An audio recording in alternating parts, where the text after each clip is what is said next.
Hi guys, today we are receiving Victor, a former student of EatTheBlocks who created his own DeFi project. So he's here to share with us his journey. For the backstory, Victor already came to the channel. I think that was 1 or 2 years ago. You already share your story, but recently what happened is on LinkedIn, I stumbled upon your profile and I saw that you had all these interesting keywords: metaverse, Web3, VC. You also have the rocket emoji. So I thought, okay, it means you made it. So I need to talk to you. Thanks for having me. Thanks for having me, Julian. Yeah, it's my pleasure. So, Victor, can you share with us how you got into blockchain? Yep. Hey everyone. Good to be here. I'm Victor Lee. I'm a product tech entrepreneur. Not a trader. Been in the space for the last, I don't know, 6, 7 years. Of course, only really start into coding and development, right? I think was like um, several years back. I think two years back at least. I remember that I was looking around for resources where to learn, and that's how we connected on Discord and with Julian, right? And of course, I signed up, right? I remember, Julian, can you give me let's sign up the deals and stuff. Then I go in and learn, right? I remember learning through the process. Deploying my multi-sig wallet. That's number one that I did. And then we did a very simple client-sided decentralized exchange on Ethereum blockchain, right? Where Ethereum is still cheap at the time, right? The gas fees. Things has moved so fast, right? And been from there onwards. Today I'm running several projects, and of course, in this space, and really heavily involved, right, into DeFi, into blockchain, into Web3. If I remember well, you were more a business person, right? Before you started on EatTheBlocks. Okay, so you learned coding, and how important it was that you actually learn coding to launch your project. If you want to do a Web3 or blockchain project, right, and if you do not even understand what are the framework to deploy your contract, something is wrong, right? So, hard hat truffle, you at least need to have a terminal, understand what are the packages, how do you do that, right? Deployment, right? At least, those are the stuff. One of the very important ingredient I've learned in your course, I remember, right, is actually having a .env file into our deployment script. First off, why a lot of people got hacked? Because they just deployed their script with their seed phrase. Yeah. A lot of people got hacked. This actually happened to me. I was hacked a few weeks ago, but it doesn't matter. It's not a big amount. It was just $20. But basically what happened is I used a MetaMask address. It was just to basically a temporary address to forward some token. And I sent the token to this address, and I never saw the token arriving. Then I checked on Etherscan, and actually I saw that the token were spent right away by someone else. And I remember I was like, no, because I basically this address on MetaMask was using the seed phrase of Ganache that everybody knows.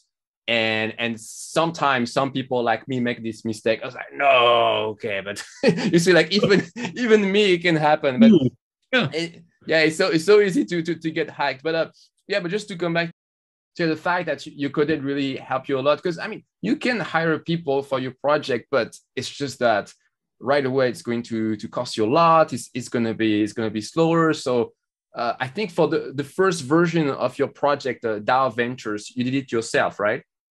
Yep. The first version, right, the first code was actually deployed by myself. But of course, then after that, I got a team, and then I asked them to look into it. But again, what is the skill set that I learned from there? And not only the first coding.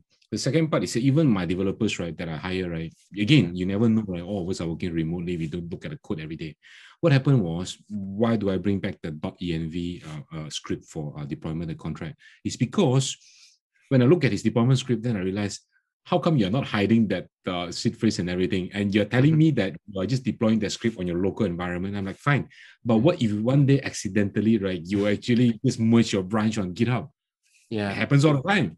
Yeah. And then if you actually have 100,000 there, 200,000 there, you expect it to be gone, right? Yeah. So simple stuff, right? Then I realized, can you please put in a .env environment file so that at least always feel secure? Yeah. So it's a very important stuff. And so now let's talk a little bit about your project, DAO Ventures. So you are the co-founder of this, and so this is a DeFi project. So what does it do exactly? Okay, so there's a couple of stuff along the way, but Yeah. when I learned from the last time we chat, I started DAO Ventures, successfully fundraised for the project based on the narrative during then was like very early, right? That was like 1 year plus ago. So DeFi was just starting to pick up. There was like the DeFi summer 2020, right? When Yearn Finance is doing launch their auto compounding on Ethereum, on Aave and Compound. Those are the early days. And then after that, you can see that, SushiSwap does their own empire attack to, get the liquidity from Uniswap. Again, I'm not sure even people even understand and remember Yam Finance, the first rebase project that is actually forked from Ample Fourth, right? Yeah, so imagine how early was that, right? So DAO Ventures is very simple. We started with the idea of, hey, we want to improve upon what Yearn Finance does, but make it slightly more user-friendly and more trustworthy, right? Because during then, a lot of people are going through the part of like, hey, just purely anonymous team. We actually come up with, say, hey, we are a bunch of real guys who actually docs ourselves, show our face, right? And we actually trying to be compliant as well. So because of that, right, we actually audit our contracts before we does the deployment and stuff. So the version 1 of DAO Ventures was very simple, right? It's just to invest into different strategies that was actually on top of several layers of borrowing, lending, and investment platform. That is the version 1.0. So that was like around 1 year plus 1 year now that we actually did that. And then, of course, we iterate on that and we improve and we change, right? And of course, on different version along the way. So I think to continue on that, DAO Ventures actually went through a lot of issues as well because of the token and because of we actually got exploited. Same thing like a lot of the other project last year. So when Multichain was actually the thing last year, started, right? BSC, Polygon, and then Avalanche, and now in Terra, right? So we actually wanted to move our token to cross-chain to BSC. We're actually using another third-party chain because we are thinking it's fast. Exactly what I expected. The chain got exploited. Every project on the chain that uses the chain, we lost the least. We lost less than 100,000. Some people lost like 500,000, right? Just from the drain. A lot of projects died because of that. Lucky so, we survived. So that's interesting. Actually, when you want to go multi-chain, actually, you also take some risk. Yeah, of course. There's no native way for you to do like Ethereum and Binance Smart Chain, right? Of course, the MetaMask you can put in RPC, your Web3 wallet, but the token itself, right? There's going to be so many type of different tokens. There's not only ERC standard token, right? There's like wrap token. There's like interest bearing token. So many type of token, right? So it's very confusing for a lot of people anyway. So those are another topic. But yeah, so DAO Ventures we did that, and then after that we actually changed after that. Not only we are doing just purely auto compounding, we actually create ETF strategies so that again is getting more advanced, right? What I mean by ETF strategies, we developed a couple of profitable strategies before the crash this month. We create a metaverse related strategy that invests into the top metaverse project tokens, automatically compound for them, and also give yield farming on top of that. So essentially, right, if anybody want to invest in metaverse and think that, hey, I'm not sure which one to invest, I just believe that the strategy makes money, they put into our strategy and makes money for you. How? You invest your stable coins into various vault and strategies, and you break it down into different AMM pools of Uniswap, right, and SushiSwap. So it goes into like ETH pairing with Axie Infinity, ETH pairing with DPI tokens. So invest into a range of different metaverse tokens so that the users do not need to even think about it. I did that. So I invest my own money into that, and yeah, it makes money for me. That is actually what DAO Ventures is trying to do. We're actually trying to create the DeFi fund manager automated on chain. And it works for the people. I guess most of your liquidity is on Ethereum. Yes, currently most of the liquidity in Ethereum. I think we are a little bit slow, right, in the sense of that. So that is why we missed out a lot of opportunity.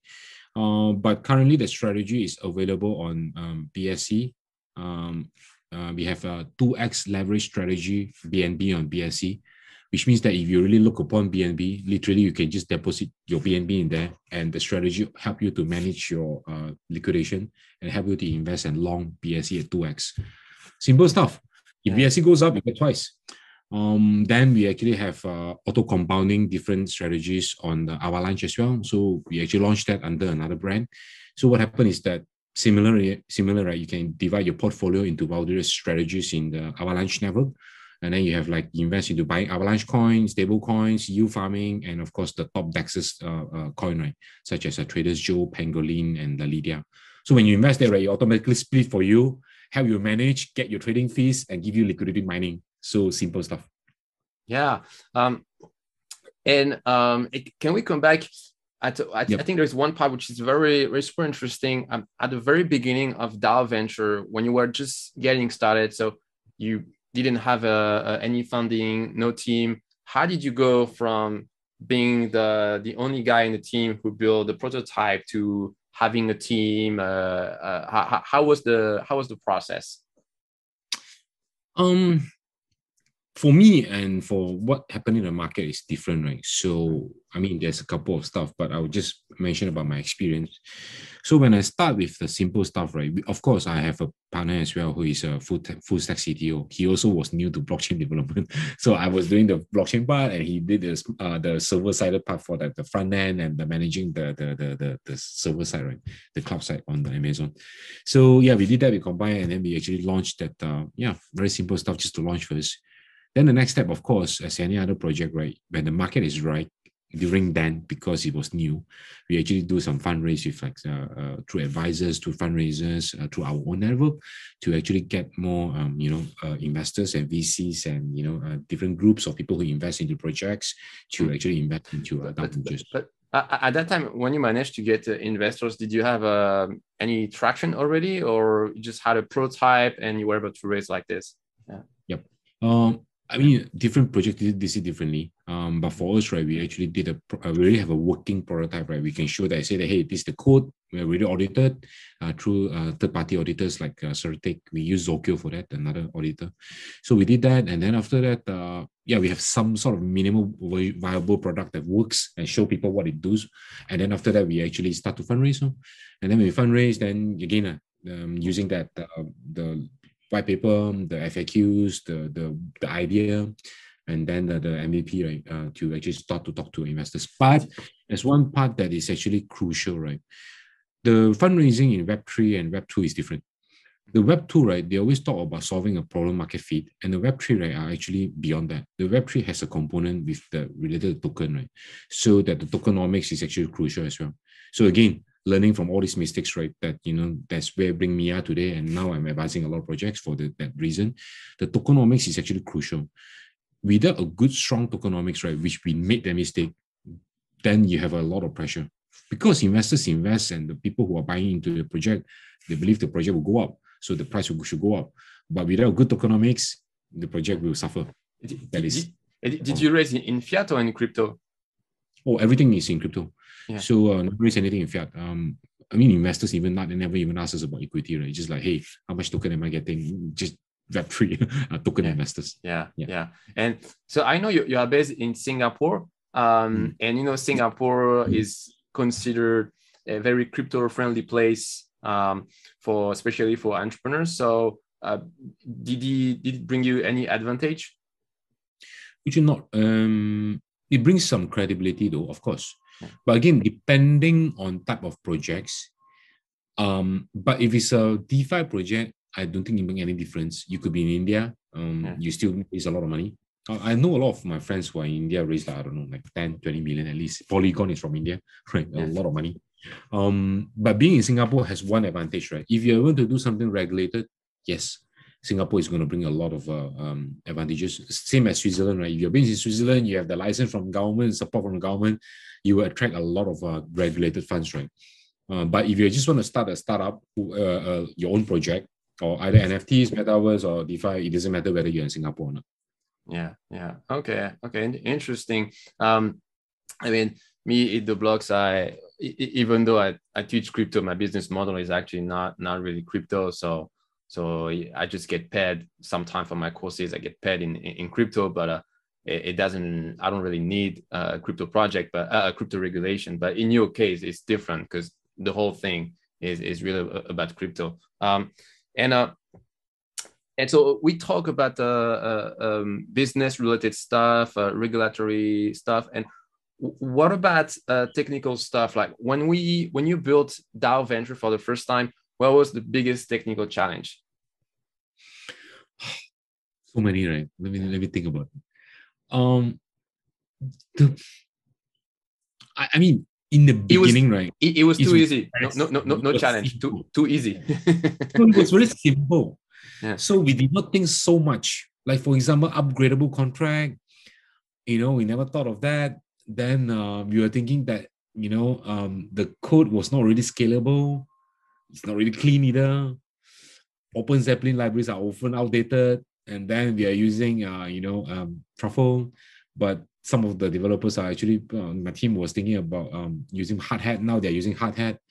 So many of these, right, that comes to the mind depending on the level of the project and the skill. So yeah, my challenges in the beginning, right, is actually doesn't have much challenge because it's straightforward. The project was very straightforward as an MVP, right?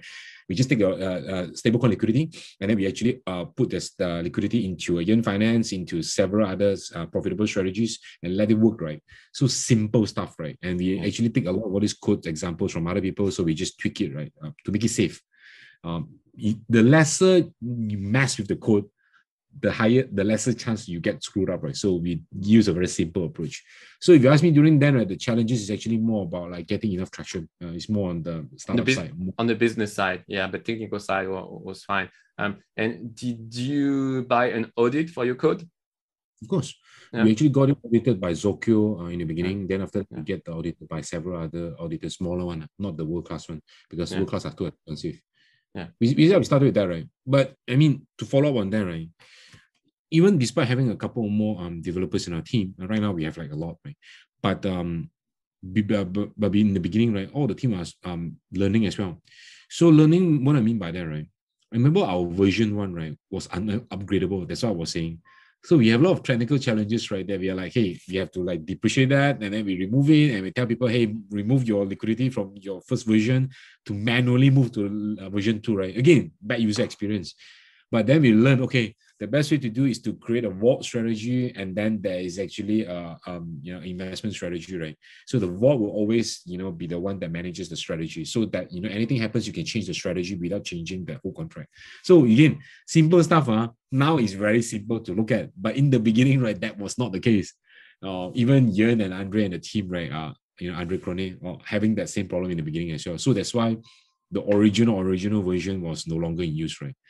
Now the strategies are very advanced. Yeah. And so you mentioned now you have a big team with many developers, and this is a big problem in the space, how to hire developers. So do you have any tips for entrepreneurs, any kind of profile to target? Different. I think as we know, good developers are hard to find, in regardless of whether in the blockchain or even in the full stack, right? It's hard. Good one. Because developers can make money on their own, right? Why want to work for people? That's number one. And number two, I think I'll explain from my own process, right? The way we hire is actually more on the technical side is one. The second one is actually more on like the working style. So for my hiring process, right, I go to a lot of places, Twitter, LinkedIn, and then the hacker sites. And then we go to Reddit as well. We source for people. Candidates and talents comes from everywhere, even on Facebook too. So depending on where, and of course, Discord channel and stuff. But the second part is actually more on like the filtering, the technical level. There's going to be a really beginner level like myself who just learn, but learning along the way.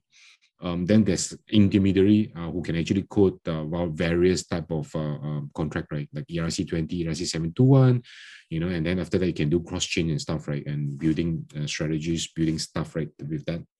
And then the last one is the highest one that you can actually even incorporate like models, right, and calculations, right, the mathematical model. Those are the hardest part. So depending on the level of developers that we want to find, also depending on the stage of the startup, I guess at the minimum, right, you need to have like for interns and people who just start, learn, do basic stuff. I think beginner is okay, but for a fully functional startup, right, you need to have at least intermediate, and that is actually able to fork pancake swap, right, and adding additional elements, staking, whatever. Those are intermediate. But if you really want to be competitive, you really have to hire the best, right? And of course, we know that hire the best developers are superbly hard. Every other company is funded the same as us, right? Like, I don't know, 10 million, 100 million. I mean, it's just how it is. Yeah. Really, And I heard from other founders that actually one kind of profile I really like is people who have been software developers for a couple of years already and who learn Web3 development. And they one thing I was really surprised is that when this entrepreneur told me that they prefer this kind of profile compared to someone who had been in crypto for years and who just started recently to learn coding. Do you have a similar opinion? Actually, no. No? I disagree. Yeah. I'll give you an example, right? If you look at my profile, we have a Hydra Swap, right? Hydra Swap, I'm not the founder. I'm not the CEO. It's a project that I co-founder, right? Together with several strong entrepreneurs. It's actually uni V3 type, but better than that with concentrated liquidity, right? Building on Solana. We fundraised for that project last year, in the beginning of middle of last year, around April to May. And the CEO is actually from JP Morgan. He built the trading platform in JP Morgan, right? And manages, and he is actually a director there, manages billions in traditional finance. He quit. He joined together with me, and we built that whole DeFi stack, the DAX, right, on Solana. But Solana is a different game. It's Rust development. It's just different. Not JavaScript, not Solidity. It's you know that's crazy because you're already so busy on DAO Ventures, but it seems like you still have some time for some side project. How you do? What's your secret? I'll explain a little bit more on my movement more of this, right? But anyway, so in terms of the development, right? So as I mentioned, why do I disagree with that? Is because there are different technical skill level for different purposes. For example, right now, internally in DAO Ventures, we are incubating another project that will fork out because I don't want to do everything in DAO Ventures. DAO Ventures is a fund manager. We cannot be building like another DAX, right? We cannot. I mean, it doesn't fit, right? But can we help and incubate and use our tech to build and work with other people to as a side project, right? As a side DAO, right? Or a side DAX, right? We can partner, right? So for that, for example, the one part of the learning of like the hard part is actually internally we are building a Uni V3 NFT as collateral for borrowing and lending. So if you actually deposit your liquidity into Uni V3, you have your NFT position in NFT, right? You can actually use that deposit into our borrowing lending, and you can actually borrow stablecoin against it, and we can manage the risk, right? See, it's very advanced now, right? Stuff. It's not easy to do, but this kind of product, right? I don't think a web developer with the blockchain experience and crypto experience is able to do that. You take time. Yeah. But if people who are done doing quantitative mathematics and computer science, right? For them to come in learn this, they just need to learn the syntax of the language. Then they're able to execute. I think the takeaway from this is that if you don't have a long technical experience, one way you can become more useful as a Web3 developers is by acquiring relevant business knowledge. Because really a lot of programming is about translating business requirements into code. And oftentimes for people who don't know the business requirements, they will take a lot of time to understand what is asked from them. And that actually make them less efficient. And the process are also less. That is why even me as like a product and I'm not a coder right now, right? I learn it, I understand the basics, right? But for me to be able to translate that, right, to the developers and to the product person, right? At least I understand where should I go in, right? Instead of just say, hey, build me this, right? Like what are the technical advantages? How do you manage the risk? How do you manage? I mean, you need some engineering background and like science related information and calculation for that. Anybody who are, especially in DeFi, anybody who actually have experience in trading and quantitative, right, doing trading scripts, right, for them to come to DeFi, right, they're like, okay, I just need to learn the languages of how Web3 works and blockchain works, then they're able to execute on that. There are a lot of things that you can combine, right? It's not one or another, you need both, right? So that is why depending on the type of development, let's say, for example, if I just want to build a mobile app, that has a mobile wallet, yeah, sure, web developer with basic blockchain experience will do, right? You can connect to different nodes. But for real advanced stuff, right, you need to have like that competitive advantage that's where the computer science and then the technical skills, not only on programming, on actually math calculation, is crucial. Yeah. So the lesson is if you are not a developer with many years of experience, there is still some hope for you. basically. Yeah. Yeah. A lot. Actually. Yeah. It's And more about learning. and besides DAO Ventures, you also do many other things. So I saw on your LinkedIn that you participate in a project called Metapoly, Hydra Swap, and I think there are others. So yeah, can you let us know what you do exactly for this project? I want to explain the fundamental thoughts, Yeah. right? The I love to help. Depending on the type of help that I can give. But a lot of entrepreneurs are struggling. I've been the entrepreneur myself, right? To learn the coding, to fundraise myself, to doing the tokenomics, access to capital, talk to VCs, talk to advisors, talk to community members, how to build communities, and then talk to exchanges. It's not that easy. A lot of times, even when I started, I was struggling in that because I don't have access to that. And I understand how it works, but I don't have access, right? But even understanding at a very high level. But fortunately for me, I meet a lot of strong people, connected to people who believe in me, who give me a chance and help me, right? And because of that, after a successful fundraise, right, I help other entrepreneurs as well. So to give you an example, all the projects that I mentioned in the LinkedIn, they are actually there and they're successfully fundraised. Example, Hydroswap. So I remember last year when I started, right, one of the partner and mine, and we are like just talking about it, like just brainstorm. And we know that the cross chain and the advanced stacks is actually crucial because you cannot be expecting to trade on UniV2 and then, for professional traders, right? And we also know that multi-chain is going to be the future. But during then, right, the chain was really weak. Beginning of last year was like none, right? Now it's a lot. So we are thinking, hey, let's do something around there, right? Yeah, we are analyzing, we are thinking about what are the chains that's potentially useful. And then we are actually finalizing either using Cosmos or Solana. So that's how we started, right? And then we actually assemble a team. So when we assemble a team, right, I mean, I'm not going to be the one who code and lead it. I know that I can't because I have DAO Ventures, right? So what I do, I assemble like a bunch of people, entrepreneurs, advisors, fundraisers, VCs, our own network of people who can actually help and create value and people who we like to work with. Then we bring all of them together and we actually recruit a CEO, as I mentioned, right? The CEO is actually ex-JP Morgan. Yeah. So he actually left JP Morgan and he actually went to go into DeFi. But again, like he needed access, right? So we're like, okay, let's do this together, right? All of us put in some money. He actually has money. For him, it's not about the money. For him, it's about how do I get this off the ground? I mean, if you start to learn coding from the beginning, right, it takes some time, right? So I brought in the whole team, all the access, all the learnings, all the right people at the right place as the core team, and then he'll become the CEO, right? And then because he want to be the CEO, I'm like, great, you be the CEO and lead a startup.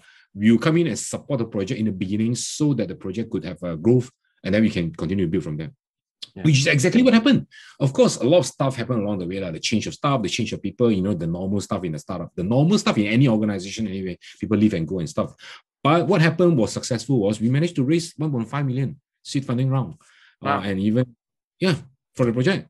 I mean, it's not only me, like, the whole thing. Like, I am the guy who actually do the tokenomics and connect everything, but he's the guy who's pitching, right? And with the model, he also understands how it does. And we raise the money. And we raise the money, then how? I mean, instead of just doing like a startup and we like get a couple of people bootstrapping, right? Yeah, we hire developers. Yeah. And the project is functional on mainnet, it's working. Yeah. Wow. It's great. Yeah. So I mean, it seems you're able to help all these projects for fundraising, assembling their team. So yeah, I mean, it's really, really valuable. And fundraising, it's kind of funny because before you do it for the first time, you think that it's super difficult to get in touch with all these investors, etc. You're wondering how can I get accepted in the club? But once you start to be introduced to one person, then it's as if something magical happened and all the other doors open, and you realize that getting access to these people actually is not too difficult. Getting a first conversation after convincing them is another thing. Yeah. I mean, obviously, investing is a separate thing, right? So when I mention a VC, I'm like not only putting the money. So a lot of project also looks for me, right? Hey, can you help me? And then I look at the project to see whether they are real project or scam project. If they're real project and they're really a good founder, meaning they are like myself last time, right? Really wanted to do something on the Web3, on blockchain, but it's just that either lacking of the technical knowledge or lacking of money, right? So I see where I can help. The great thing is right now I have all of these, right? I have little bit of money because I launched the project.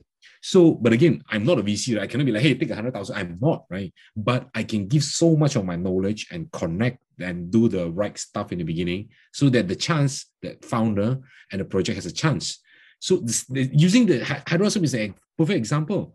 I mean, it's not, the token is not launched yet, but we have raised money and the team can continue to build today.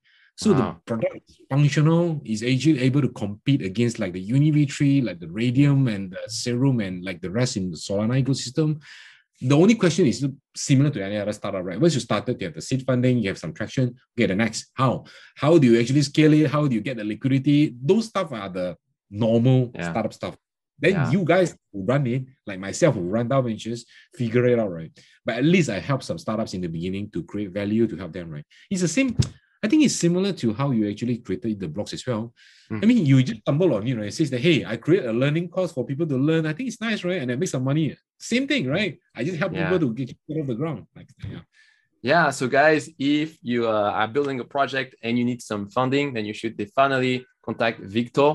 I will put your Twitter handle in the description, and I will also put the link to DAO Ventures for people who want to check it out. Victor, thanks a lot for coming here and sharing your story with us, and good luck for DAO Ventures. No problem. Thank you very much, Julian. Thanks for inviting.